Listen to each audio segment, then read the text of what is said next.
everyone. Hope you all in high spirits and good health. We have already completed some book exercises from the lesson Gulliver's Travels. In today's class, we will complete the rest of the book exercises from the lesson Unit 7 Gulliver's Travels. We can complete the next exercise using degrees of comparison, in which describing words or adjectives take place. Look at the following examples. The first picture is a sailboat. It is fast. The second picture is a car. It is faster. And the third picture is an aeroplane. It is the fastest. From the given examples, we have understood that first two are compared and then all the three are compared. When we compare two things or people, we add er or more to the describing word or adjective. When we compare three or more things or people, we add est or most to the describing word or adjective. Now, the above examples in sentences. First, the sailboat is fast. Second, the car is faster than the sailboat. Third, the aeroplane is the fastest of all. Notice that the same describing word or adjective is used in three different forms. We call them degrees of comparison.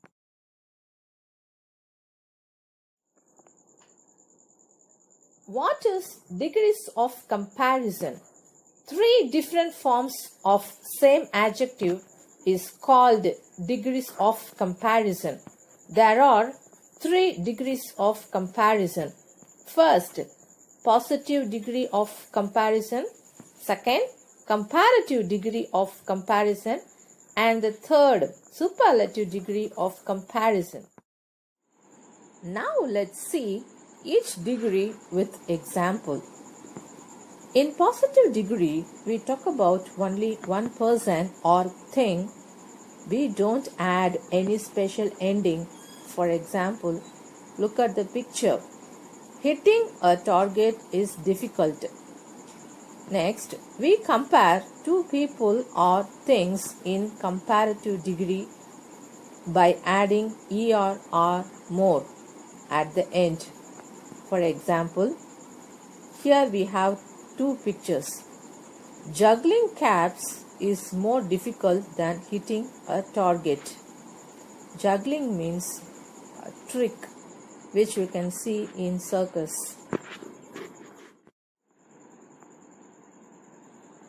And then superlative degree is used when we compare three or more people or things.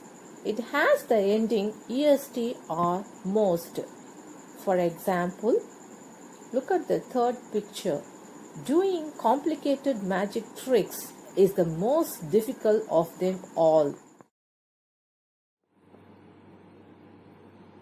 Rules of spelling in degrees of comparison. First, some adjectives take er in comparative and est in superlative. For example, small, smaller, smallest. Another example, wise, wiser, wisest. Rules of spelling number 2. Adjectives ending in y take er in comparative and est in superlative by omitting the letter y. For example, noisy, noisier, noisiest. One more example, lazy, lazier, laziest. Some other adjectives take double letters before the ending er and est. For example, big, bigger, biggest. Another example, hot, hotter, hottest. Rules of spelling number 4. Some adjectives like three-syllable words take more in comparative and most in superlative. Here, three-syllable word means a word that produces three sounds or can be broken into thrice. For example, beautiful. This word carries three sounds. Beautiful, positive degree, more beautiful, comparative degree, most beautiful, superlative degree. Another example for three-syllable word, fantastic, positive degree, more fantastic, comparative degree, most fantastic, superlative degree. Remember that than is used with er or more in comparative degree and the is used with est or most in superlative degree. On the basis of your understanding of degrees of comparison, complete the exercises that are given in the book. The question is, now complete the following in the same way using the words easy or strong. First, using the adjective easy. Skipping is easy, positive degree. Jumping is easier than skipping, comparative degree. Walking is the easiest of all, superlative degree. Next, three forms of degrees of comparison using the adjective strong. First, the dog is strong, positive degree. Second, the horse is stronger than the dog, comparative degree. And the third, the elephant is the strongest of all, superlative degree. Let me read out the next exercise. Now complete the following in the same way using the words juicy or exciting. The order may vary according to your choice. First, apple is juicy, positive degree. Second, orange is juicier than apple, comparative degree. And the third, sugarcane is the juiciest of them all, superlative degree. Next, three forms of degrees of comparison using the adjective exciting. First, rock climbing is exciting, positive degree. Second, skiing is more exciting than rock climbing, comparative degree. Third, river rafting is the most exciting of them all, superlative degree. Next exercise. Correct the use of the describing words in the following sentences. First, this is the simpler problem of them all. The correct usage is simplest. Since all refers to many things, we should use superlative form simplest in place of simpler. Next, which is the lightest of the two parcels? The incorrect usage is lightest. Instead of lightest, lighter can be used because here only two things are compared. So comparative degree lighter can be used. Next sentence is, he is cleverer than I'm. I'm is the incorrect usage. In place of I'm, me can be used. The pronoun I can't be used at the end of the sentence, so me is the correct usage. Next, I like this, the best of the two. The word two indicates that only two things are compared, so the comparative degree better can be used in place of best. Let me tell you three forms: good, better, and the best. Next sentence is, the flood became badder as the rain increased. In this sentence, we can use the correct describing word worse because the comparative form of bad is worse. Three forms are bad, worse, and the worst. The correct usage is worse.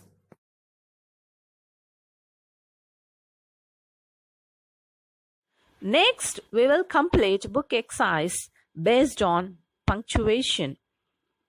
First, let's see what is punctuation.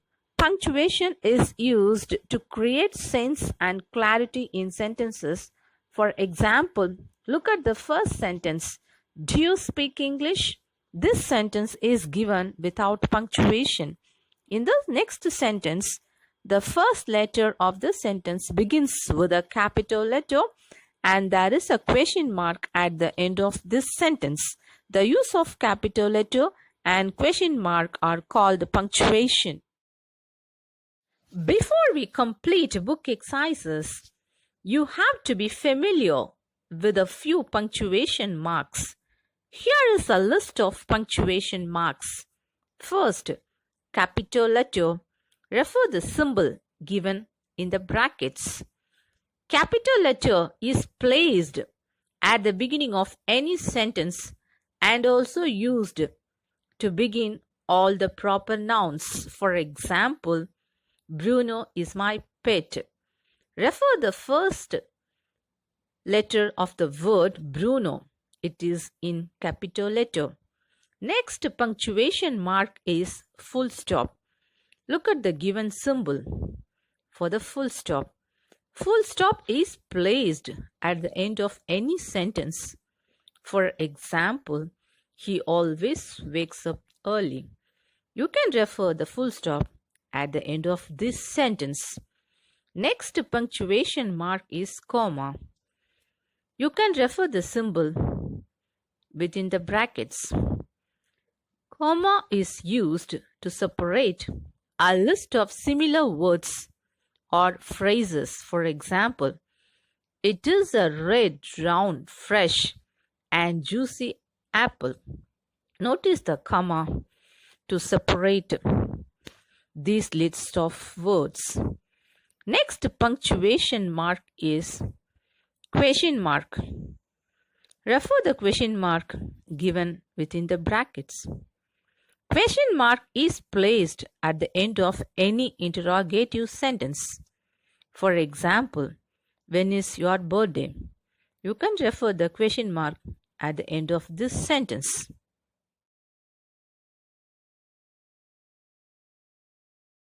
Next punctuation mark is apostrophe. Refer the symbol that is given within the brackets.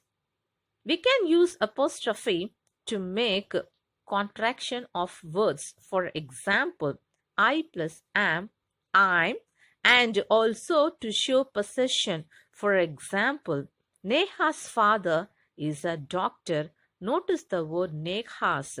There is an apostrophe before the letter yes. Next, exclamation mark. Symbol is given within the brackets. Exclamation mark is used to indicate expression in a sentence. For example, what a lovely rose it is. There is an exclamation mark at the end of this sentence. Hope you understood the usage of punctuation marks. Besides these punctuation marks, there are a few other punctuation marks like colon, semicolon, brackets, hyphen, dashes, ellipses, etc. We learn them in detail in another class, but remember the punctuation marks that we have learned today. Now we complete exercise from the book. Punctuate the following sentences using capital letters, full stops, commas, question marks, apostrophe, exclamation mark wherever necessary. Here is a letter without punctuation marks. Add suitable punctuation marks wherever necessary. Dear, capital D, Samir, capital S, since it is a proper noun. Here I is the subject, so begin with a capital. I'm sending you a photograph of my newest pet, full stop. Frisky, capital F for Frisky, is a bulldog, capital B for bulldog, and a very playful puppy, full stop, by capital B. Next summer, you should be old enough to go with us on our long walks, full stop. Begin with I. I'm sure you are looking forward to see him, full stop. Again, capital I. I know you will like him, full stop. Warm, capital W. Regards, comma. Sanju, capital S, full stop. Hope you all might have been used a same punctuation mark. Next exercise is also based on punctuation. Punctuate the following sentences. First sentence. Next, capital N, Wednesday, capital W. My sister, comma, Mita, capital M, is going to join the state, capital S, Bank, capital B, of India, capital I, full stop. Second sentence. The, capital T, dog wags its tail. Wags means to move one's tail, especially animals, rapidly or quickly, to and fro. To and fro means side to side.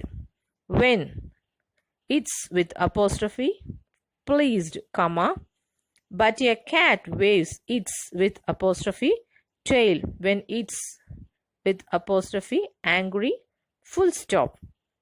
Know the difference between it's without apostrophe and it's with apostrophe. It's without apostrophe is used when we say that something belongs to. It's is a contraction of it is or it has. Third sentence. When, capital W, I went fishing, I caught an old shoe, comma, a plastic bag and a bad cold, full stop.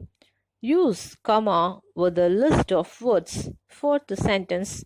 She, capital S, fed the baby, comma, washed the dishes, comma, put the lights off and went to sleep, full stop.